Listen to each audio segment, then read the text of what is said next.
ale, ale, ale, ale, ale, Zaragoza, ale, ale.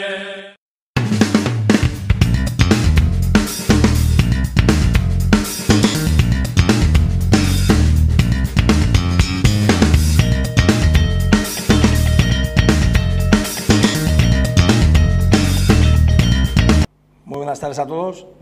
Ahora mismo justo llego también yo a la sala, que hemos terminado la sesión de entrenamiento y me comunican que el club ha hecho un comunicado en el cual la persona prefiere guardar ahora mismo su intimidad. Me vais a respetar también, que próximamente se va a saber por convocatoria y por todo, pero el jugador o la persona del staff, la persona que ha sido, quiere guardar su intimidad, pues desde el máximo respeto y ya está. Paco Jiménez, de Aragón.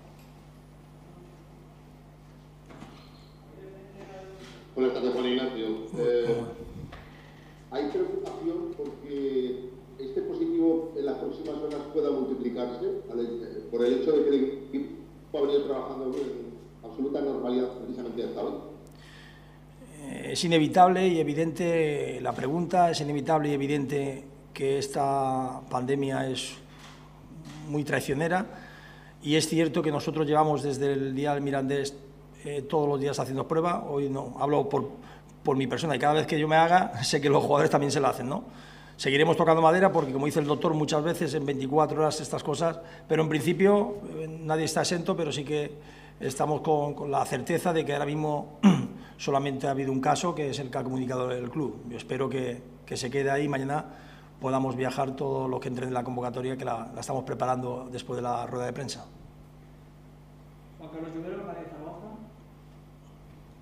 ¿Qué tal, entrenador? Buenas tardes. Te quería preguntar si te trastoca un poco ese positivo que ha salido en la plantilla con relación a lo de mañana, y también si tienes decidido ya, porque imagino que no nos lo dirás, posible regreso de Francés o titularidad de Francho Serrano, o incluso un posible cambio de dibujo.